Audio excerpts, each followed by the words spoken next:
Interesting story about Florida right here. We all know that Ponce de Leon discovered Florida.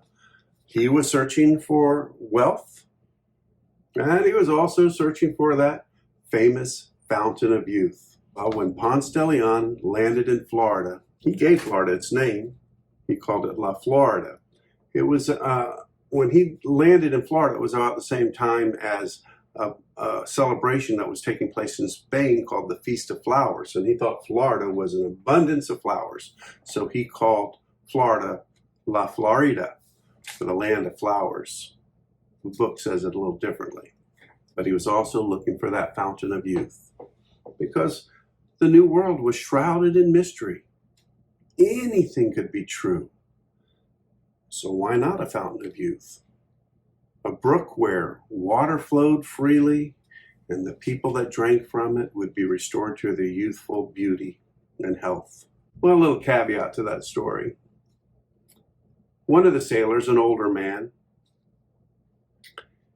he's out looking for the fountain of youth, but he gets lost.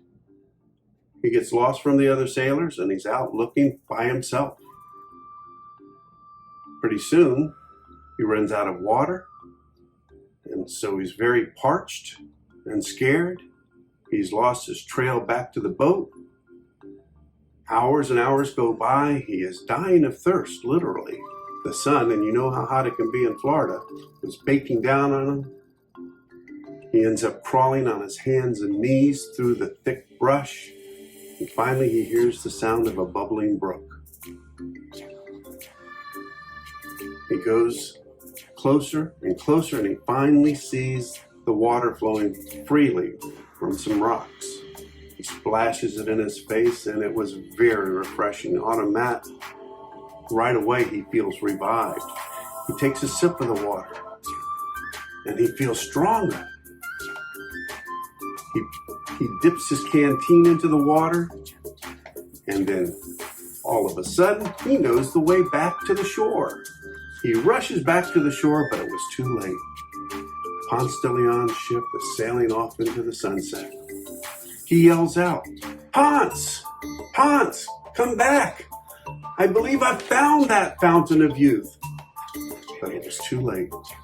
Ponce sails away, and the sailor, who is now a young man because of his refreshing drink of water,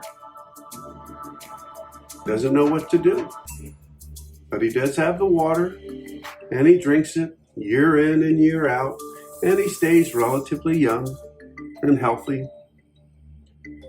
Well, that young man was Mr. Barcena. Right here. Now today, the water isn't working quite as well as it used to, but I'm still around teaching at Braden River Middle School.